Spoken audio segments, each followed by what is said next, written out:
Hello everyone, मैं शैल बबलू सैनी। तो student, last video में हम एनसेम्बल पढ़ रहे थे। एनसेम्बल के अंदर जो टाइप्स चल रहे थे उसके अंदर पहला माइक्रो कैनोनिकल एनसेम्बल हो चुका था।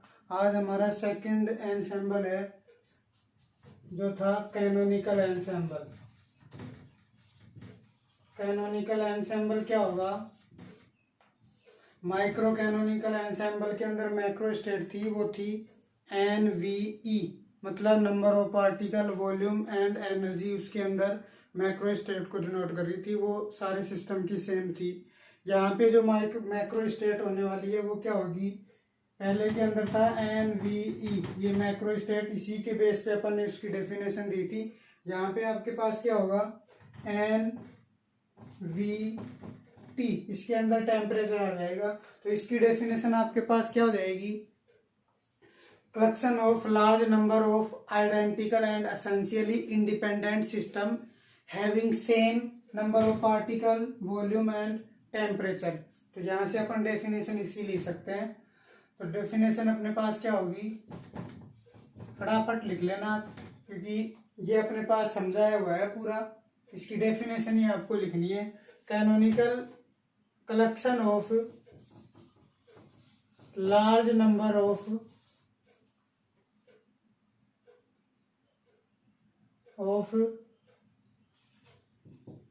identical and essentially independent systems having same number of particles,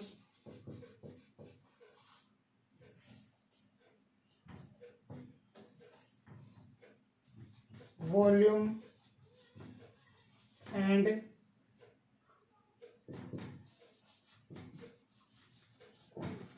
temperature. ठीक है, इसके बाद में से आगे और लिखना चाहो तो इज कॉल्ड कैनोनिकल एनसेम्बल।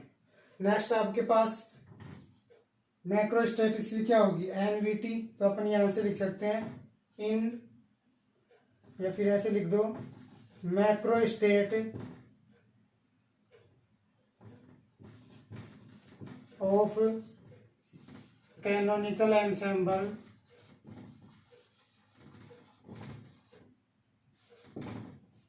क्या है? NVT। फिर अपन ने मैक्रो स्टेट से इसके बारे में थोड़ा बहुत और डिटेल से देखा था। क्या था?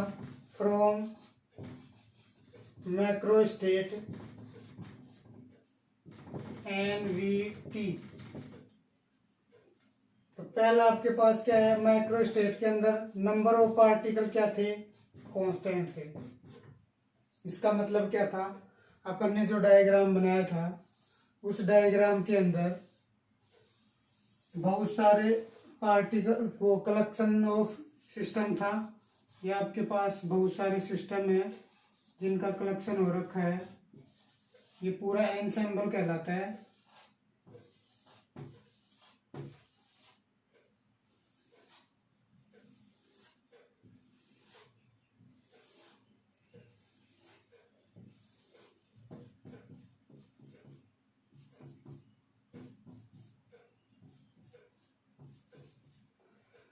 ये आपके पास अब यहाँ पे क्या है? एन कांस्टेंट है। कल वाले में भी एन कांस्टेंट था। इसका मतलब पार्टिकल्स का कोई एक्सचेंज नहीं होगा। पार्टिकल का एक्सचेंज कब नहीं होता? जब इन सिस्टम्स की जो दीवारें हैं, वो दीवारें, वॉल्स हैं, वो क्या होनी चाहिए? इम्परमिएबल या इम्पेनेट्रेबल। तो इसका मतलब है सिस्टम हैव इम्परमिएबल या इम्पेनेट्रेबल वॉल्स। ठीक है। नेक्स्ट आपके पास V कांस्टेंट का मीन्स क्या है? यहाँ पे लगा लेना मीन्स। इसका मतलब क्या है? ये अपने कल पढ़ा था। और यहां से अपने पास क्या था, इसका मीन्स था कि वॉल्यूम न तो बढ़ रहा है न घट रहा है। इसका मतलब इस जो दीवारें हैं वो क्या होनी चाहिए, रिजिड। तो यहाँ पे आपके पास जो दीवारें थी वो क्या थी, रिजिड वॉल्स थी। ठीक है, नेक्स्ट आपके पास क्या है, टेम्परेचर कांस्टेंट है। अच्छा, ये नई चीज आई है। टेम्परेचर कांस्टेंट का मीन्स क्या है, देखो टेम्परेचर कांस्टेंट का मीन्स है यहाँ पे कि जो ये सिस्टम्स है सारे के सारे, उनके अंदर टेम्परेचर कांस्टेंट होने का मतलब है टेम्परेचर कांस्टेंट कब रहेगा, जब ये सिस्टम आपके पास है, ये मान लो आपके पास सिस्टम है, ये आगे डायग्राम अच्छे से बनाएंगे जब कंपैरिजन पढ़ेंगे इनका। तो यहाँ पे ये जो सारे के सारे सिस्टम्स हैं वो हीट रिजर्वर के कांटेक्ट में रहते हैं। हीट रिजर्वर कांटेक्ट का मतलब है कि ये जो सिस्टम है वो हीट रिजर्वर के साथ एनर्जी का एक्सचेंज करते रहते हैं।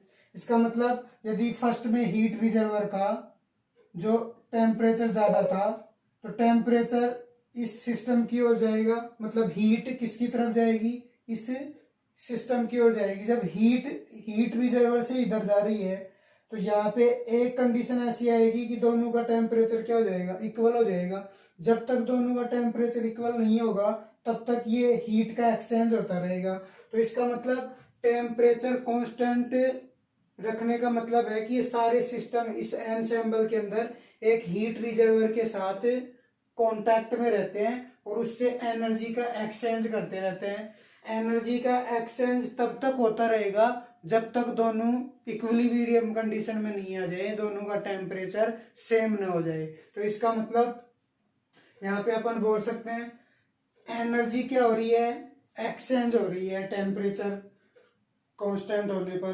तो एनर्जी एक्सचेंज हो रही है, तो इस एनर्जी एक्सचेंज कब होगी, जब इसकी दीवारें क्या होगी, डायथर्मिक होगी। तो यहां से अपन ये बोल सकते हैं मीन्स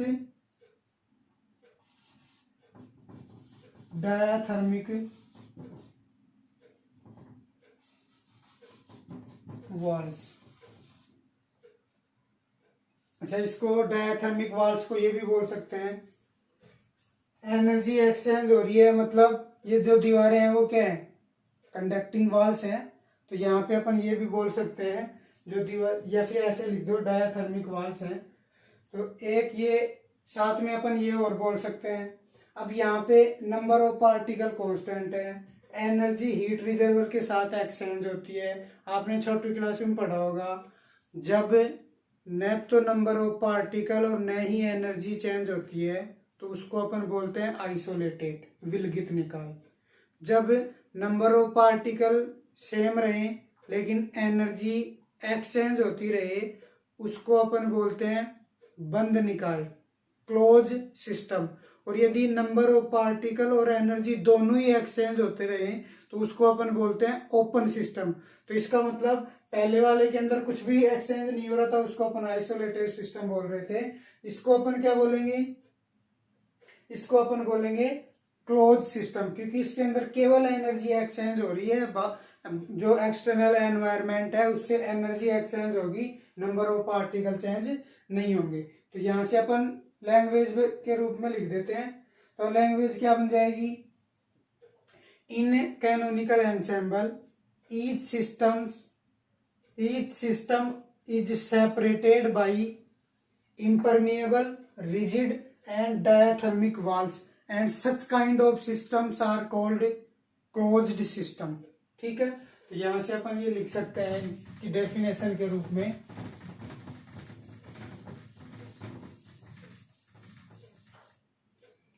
क्या जाएगा, in canonical ensemble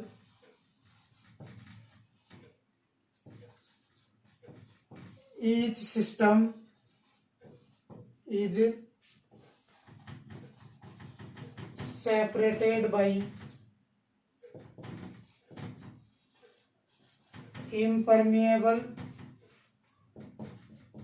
rigid and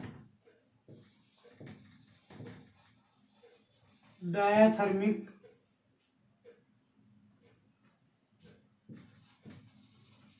valves and such kind of systems are called closed system। तो डायथर्मिक वाल्व होगी इसके अंदर, ये थोड़ा चेंज हुआ है, दो तो इसके अंदर पहले वाले के भी अंदर था, क्योंकि उसमें भी एन और वी क्या थे, सेम थे। डायथर्मिक वाल्व को अपन ये भी बोल सकते हैं thermally conducting valves. Conducting valve रहेंगी तभी इसके अंदर एनर्जी क्या होगी, चेंज रहेगी। तो ये तो आपके पास कैनोनिकल एंसेंबल। लास्ट वाले के अंदर और थोड़े मैक्रो स्टेट चेंज करेंगे और उसी मैक्रो स्टेट के बेस पे अपन उसकी डेफिनेशन देंगे। तो उसकी डेफिनेशन आपके पास, ये मैक्रो स्टेट आपको ध्यान में रखनी है। माइक्रो कैनोनिकल एंसेंबल के अंदर NVE, कैनोनिकल एंसेंबल के अंदर NVT और लास्ट ग्रांड कैनोनिकल एंसेंबल के अंदर MUVT। ये इसकी मैक्रो स्टेट होती है। यहाँ पे म्यू होता है केमिकल पोटेंशियल, जो केमिकल रिएक्शन के अंदर आपकी जो एनर्जी रिलीज होती है उसको अपन केमिकल पोटेंशियल बोलते हैं। तो इस लास्ट आपके पास क्या होगा, ग्रांड कैनोनिकल एंसेंबल। क्या डेफिनेशन हो जाएगी, कलेक्शन ऑफ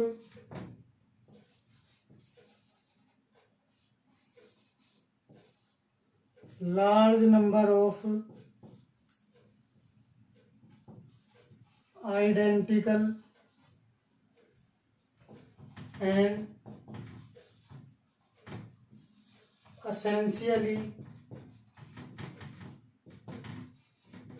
independent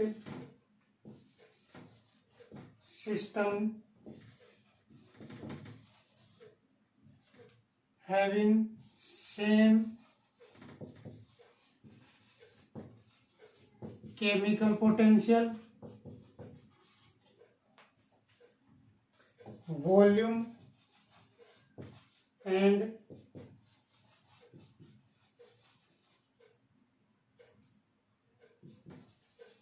टेम्परेचर। तो ये आपके पास ग्रांड कैनोनिकल एंसेंबल हो गया। फिर अपन इसकी जो मैक्रो स्टेट होगी वो क्या होगी, मैक्रो स्टेट क्या हो जाएगी, MUVT। इसके बाद में अपन देखते हैं कि MUVT से आपके पास जो सिस्टम आएगा वो किस टाइप का निकल के आता है, उसकी जो वॉल्स है वो किस टाइप की निकल के आती है। तो यहां से आपके पास, अच्छा पहले आप एक थोड़ा सा हेडिंग देखिए, केमिकल पोटेंशियल के बारे में लिख लो यदि आपको नहीं पता है तो। केमिकल पोटेंशियल किसको बोलते हैं, किसको बोलेंगे chemical potential, energy release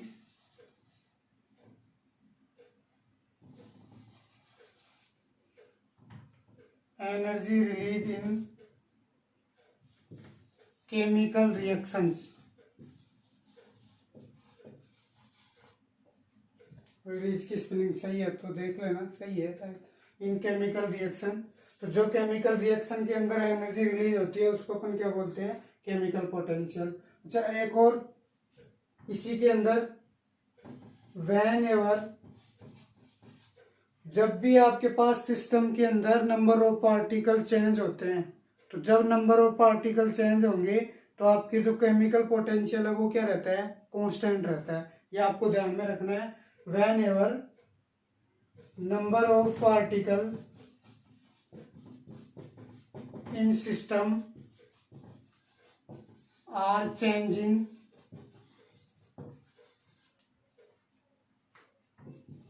then chemical potential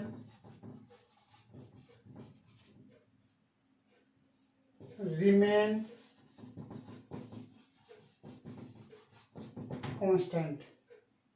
ठीक है, तो ये आपको ध्यान में रखना है। अब बात करते हैं मैक्रो स्टेट की। मैक्रो स्टेट के अंदर क्या है, म्यू कांस्टेंट है। म्यू कांस्टेंट का मतलब जो वॉल्स हैं वो आपको कैसी मिलेंगी, देखो अब म्यू कांस्टेंट है, केमिकल जो आपके पास पोटेंशियल है वो कांस्टेंट का मतलब है उस सिस्टम के अंदर नंबर ऑफ पार्टिकल क्या हो रहे हैं, चेंज हो रहे हैं। नंबर ऑफ पार्टिकल चेंज हो रहे हैं तो इसका मतलब है कि जो आपके पास ये सिस्टम थे उनके अंदर पार्टिकल्स का क्या होगा, एक्सचेंज होगा। या फिर अपन ये बोल सकते हैं जो सिस्टम्स है आपके पास वो सिस्टम एक पार्टिकल रिजर्वर के साथ में क्या रहेंगे, कांटेक्ट में रहेंगे, और कांटेक्ट में रहने से वो पार्टिकल्स का क्या करेंगे, एक्सचेंज करेंगे। तो इसका मतलब अपन ये भी बोल सकते हैं, ये आगे अपन डायग्राम बनाएंगे, अभी यहाँ पे नहीं बनाना है आपको, कंपैरिजन में अपन बना लेंगे। ये बहुत सारे सिस्टम है। इस ग्रांड कैनोनिकल एंसेंबल के अंदर क्या होता है कि ये जो सिस्टम है, एक तो आपके पास हीट रिजर्वर के कांटेक्ट में रहते हैं, एक तो किसके कांटेक्ट में रहेंगे, हीट रिजर्वर के, मतलब इसके साथ एनर्जी का क्या करते रहेंगे, एक्सचेंज करते रहेंगे जब तक इनका टेम्परेचर दोनों का सेम नहीं रहेगा। साथ में एक रिजर्वर और रहेगा, और वो क्या रहेगा, पार्टिकल रिजर्वर। पार्टिकल रिजर्वर मतलब पार्टिकल्स का भी क्या करेंगे, एक्सचेंज होता रहेगा यहाँ पे उस रिजर्वर के साथ, जिससे वहां पे केमिकल पोटेंशियल आपका क्या बना रहेगा, कांस्टेंट बना रहेगा। तो इसका मतलब अब पार्टिकल्स की दीवारों से जा रही हैं, पार्टिकल जा रहे हैं, तो इस बार जो दीवारें हैं वो इम्परमिएबल तो रहेंगी नहीं, क्योंकि पेनेट्रेट कर रहे हैं ये जो पार्टिकल है। तो जो दीवार रहेंगी वो क्या रहेंगी, परमिएबल। इस बार जो दीवारें रहेंगी इन पर सिस्टम्स की, तो परमिएबल या पेनेट्रेबल, इस टाइप की सिस्टम के अंदर जो दीवार रहेंगी पेनेट्रेबल वॉल्स रहेंगी। नेक्स्ट आपके पास क्या है, वी कांस्टेंट है, ये आपने पढ़ लिया। वी कांस्टेंट का मतलब जो वॉल्स हैं वो क्या होती हैं, रिजिड वॉल्स होती हैं। ये आपने फर्स्ट और सेकंड के अंदर भी पढ़ा है, ठीक है। और नेक्स्ट है टेम्परेचर कांस्टेंट, ये भी आपने पढ़ लिया। जो वॉल्स हैं वो कैसी रहेंगी, डायथर्मिक, पीछे वाले में पढ़ा है आपने। डायथर्मिक क्यों रहेंगी, क्योंकि एनर्जी एक्सचेंज होगी, एनर्जी एक्सचेंज होगी तब तक होगी जब तक टेम्परेचर उनका क्या नहीं रहेगा, कांस्टेंट। तो एनर्जी एक्सचेंज हो रही है, इसका मतलब उसकी दीवारें क्या है, डायथर्मिक है। तो यहाँ पे अपन बोल सकते हैं थर्मिक वॉल, ठीक है। और यहाँ से अपन अब बोल सकते हैं कि इनका जो सिस्टम होगा वो कैसा रहेगा, जिसके अंदर एनर्जी और पार्टिकल दोनों एक्सचेंज हो रहे हो, वो सिस्टम क्या होता है, ओपन सिस्टम। तो इसके अंदर दोनों एक्सचेंज हो रहे हैं। तो ग्रांड कैनोनिकल एंसेंबल के अंदर जो कलेक्शन लेते हैं सिस्टम्स का, वो सारे सिस्टम कैसे मिलेंगे आपको, ओपन सिस्टम मिलेंगे। तो यहाँ से अपन अब लैंग्वेज में लिख देते हैं, क्या लिखोगे,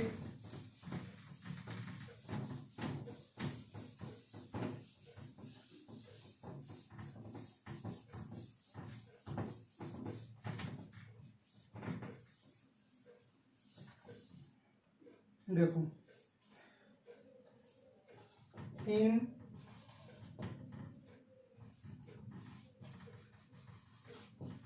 grand canonical ensemble each system is separated by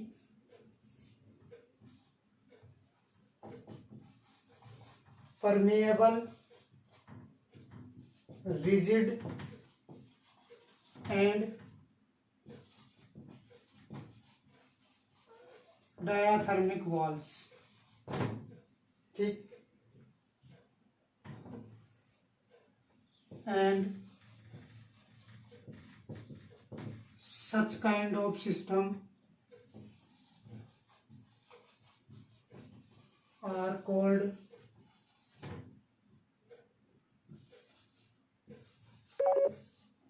open system. ठीक है, ये था आपके पास। यदि वो लिखना चाहो तो लिख लेना, नहीं लेकिन कंपैरिजन में अपन लिखा देंगे कि वो हीट रिजर्वर के कांटेक्ट में रहता है, ये वाला हीट और पार्टिकल रिजर्वर के कांटेक्ट में रहता है।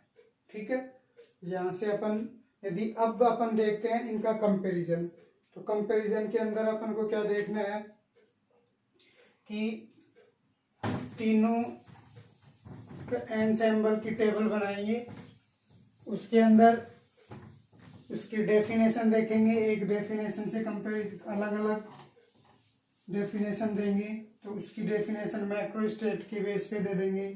मैक्रो स्टेट के बाद में अपने पास उसकी वॉल्स कैसी होती हैं, उसके अंदर थर्मोडायनेमिकल वेरिएबल क्या होते हैं। देखो यहाँ पे लिख लेना, एक मिनट रुको आप।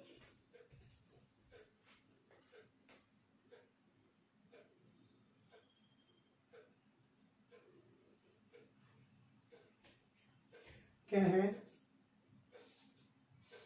Comparison of 3 ensemble. यहाँ आप लिख लेना माइक्रो कैनोनिकल एनसेम्बल, यहाँ अपने पास कैनोनिकल एनसेम्बल, और यहाँ पे आपके पास क्या जाएगा, ग्रैंड कैनोनिकल एनसेम्बल। देखो माइक्रो कैनोनिकल एनसेम्बल के अंदर पहले तो इसकी मैक्रो स्टेट, इसकी मैक्रो स्टेट क्या होगी, NVE। ठीक है, इसके अंदर जो कलेक्शन होगा सिस्टम्स का,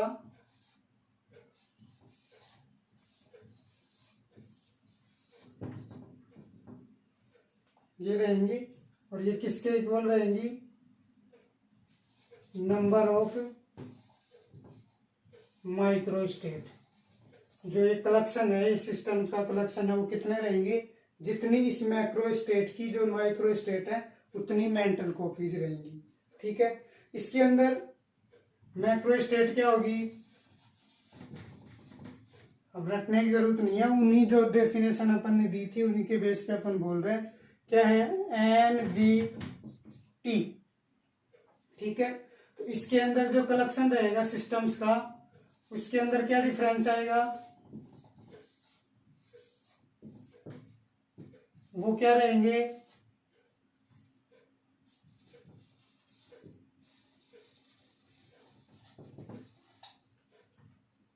heat reservoir of infinite heat capacity. मतलब जो सिस्टम है वो क्या रहेंगे, हीट रिजर्वर के कांटेक्ट में रहेंगे। क्यों रहेंगे, क्योंकि वो आपस में क्या करेंगे, एनर्जी का एक्सचेंज करेंगे, जिससे टेम्परेचर क्या रहेगा, कांस्टेंट रहेगा। इसके अंदर क्या है, मैक्रो स्टेट, इसके अंदर आपके पास मैक्रो स्टेट आ जाएगी μVT। तो इसके अंदर आपके पास जो सिस्टम रहेंगे वो हीट रिजर्वर के तो कांटेक्ट में रहेंगे, साथ में किसके कांटेक्ट में और रहेंगे, पार्टिकल रिजर्वर, क्योंकि उसमें पार्टिकल का भी क्या होगा, एक्सचेंज होगा। तो यहाँ पे आपके पास एक तो क्या रहेगा, हीट रिजर्वर, और एक क्या रहेगा, पार्टिकल रिजर्वर। ठीक है, किस किस का एक्सचेंज होगा, एनर्जी का और नंबर ऑफ पार्टिकल्स का। नेक्स्ट सेकंड देखो, अच्छा इसके अंदर जो सिस्टम है उनकी दीवारें कैसी होती हैं, इसमें कैसी होती हैं, इसमें कैसी होती हैं, या फिर अपन ये बोल सकते हैं सिस्टम्स आर सेपरेटेड बाई, कौन सी रहेंगी, इम्परमिएबल,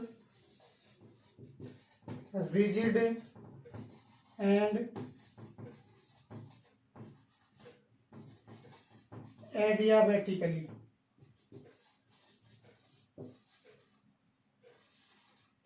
वाल्स। इसमें जो आपके पास, अच्छा आप लिख लेना, ये language system are separated by किस किस से, आप लिख लेना पूरा इसको। एक तो आपके पास क्या आएगा, इम्परमिएबल। एक आपके पास क्या कैसी दीवार आएगी, रिजिड। और इसके अंदर आपके पास क्या आएगा, diathermic Waals.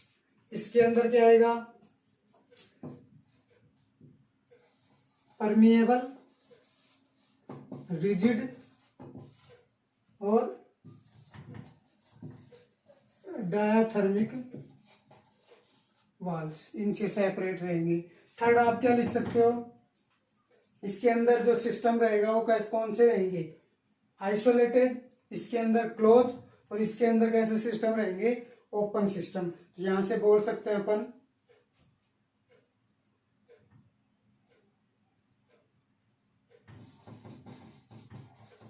systems are isolated, systems are closed system, और यहाँ पे systems are open system। ठीक है।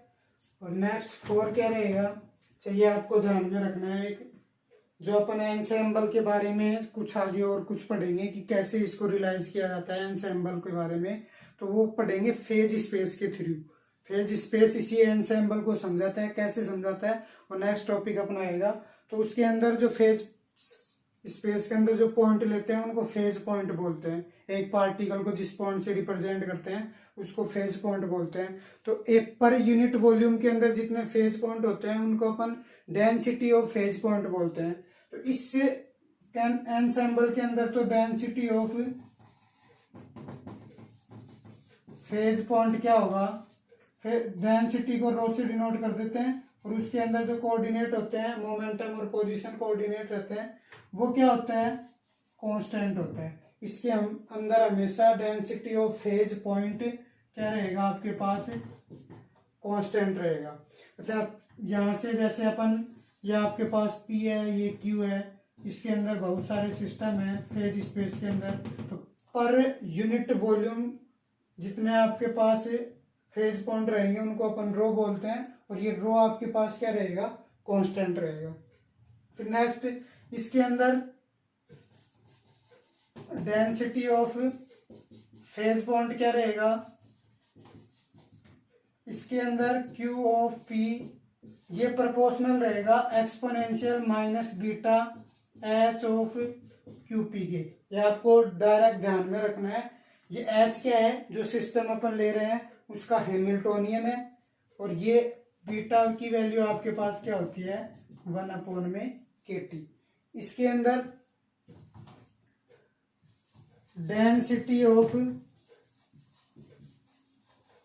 Phase point rho of QP किसके प्रोपोर्शनल होता है, एक तो बीटा H ऑफ QP के प्रोपोर्शनल होता है, एक अल्फा H ऑफ QP के प्रोपोर्शनल होता है। इन दोनों के प्रोपोर्शनल होता है। साथ में ये बीटा अल्फा क्या है, ये अपन आगे जाके पढ़ने वाले हैं। H वही आपका हैमिल्टोनियन है। अल्फा तो क्या होता है, इसकी वैल्यू होती है μ/KT, और बीटा की वैल्यू होती है 1/KT। यहाँ पे म्यू क्या होता है, केमिकल पोटेंशियल।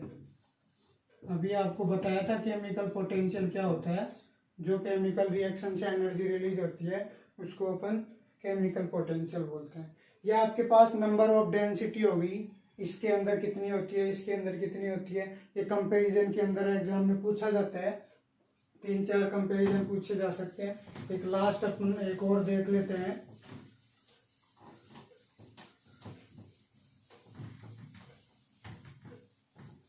एक और आपके पास क्या लिख सकते हैं, ये आपको थोड़ा बहुत आपने सेकंड ईयर के अंदर पढ़ा भी होगा। तो 5 पॉइंट है, लीडिंग थर्मोडायनेमिकल वेरिएबल। इसके अंदर जो लीडिंग थर्मोडायनेमिकल वेरिएबल होता है, जब मैं अपन डेरिवेशन करेंगे तो इसके अंदर जो थर्मोडायनेमिकल जो जितने भी वेरिएबल है, जैसे आपके पास एंट्रोपी होगी, हेल्महोल्ट्ज एनर्जी होगी, गिब्स ऊर्जा होगी, यहाँ ये सारी थर्मोडायनेमिकल वेरिएबल है। और थर्मोडायनेमिकल वेरिएबल में इस एनसेम्बल के अंदर कौन लीड करता है, इसके अंदर कौन लीड करता है, इसके अंदर कौन लीड करता है। तो इसके अंदर थर्मोडायनेमिकल वेरिएबल जो होता है वो होती है एंट्रोपी। वो क्या होती है? एंट्रोपी। और एंट्रोपी का फॉर्मूला आपने पढ़ा होगा, SLN ओमेगा। आपने ये वाला पढ़ा होगा, S = KLN ओमेगा। यहाँ पे ओमेगा आपने उष्मागति की प्रायिकता, थर्मोडायनेमिकल प्रोबेबिलिटी बोली होगी, ये आपने सेकेंड ईयर के अंदर पढ़ा है। मैंने यहाँ पे ओमेगा ले लिया, तो यहाँ से जो ओमेगा है वो अपन थर्मोडायनेमिकल प्रोबेबिलिटी भी बोल सकते हैं। और क्या बोल सकते हैं? थर्मोडायनेमिक प्रोबेबिलिटी क्या होती है? Number of micro state corresponding to macro state. एक स्थूल निकाय या स्थूल अवस्था के संगत कितनी इस सूक्ष्म अवस्थाएं प्राप्त हो रही है, उनको अपन उष्मागति की प्रायिकता बोलते हैं। तो यहाँ पे अपन मतलब जितनी माइक्रो स्टेट होंगी उतनी उसकी प्रोबेबिलिटी होगी। तो अपन ये बोल सकते हैं नंबर ऑफ क्या है ये, माइक्रो स्टेट। ठीक है। इसके अंदर देखो क्या होता है, लीडिंग थर्मोडायनेमिकल वेरिएबल, इसके अंदर होता है फ्री हेल्महोल्ट्ज एनर्जी, जिसको आप एफ से भी डिनोट करते हो और एफ से भी डिनोट करते हो। तो ये आपके पास इसका फॉर्मूला भी आपने पढ़ा होगा, ये होता है -KTln Q। Q यहाँ पे क्या है? Partition function. संवितरण फलन आपने बीएससी के अंदर पढ़ा होगा। तो ये आपके पास क्या होता है? Partition function. इसके अंदर जो लीडिंग थर्मोडायनेमिकल वेरिएबल होगा वो होगा ग्रांड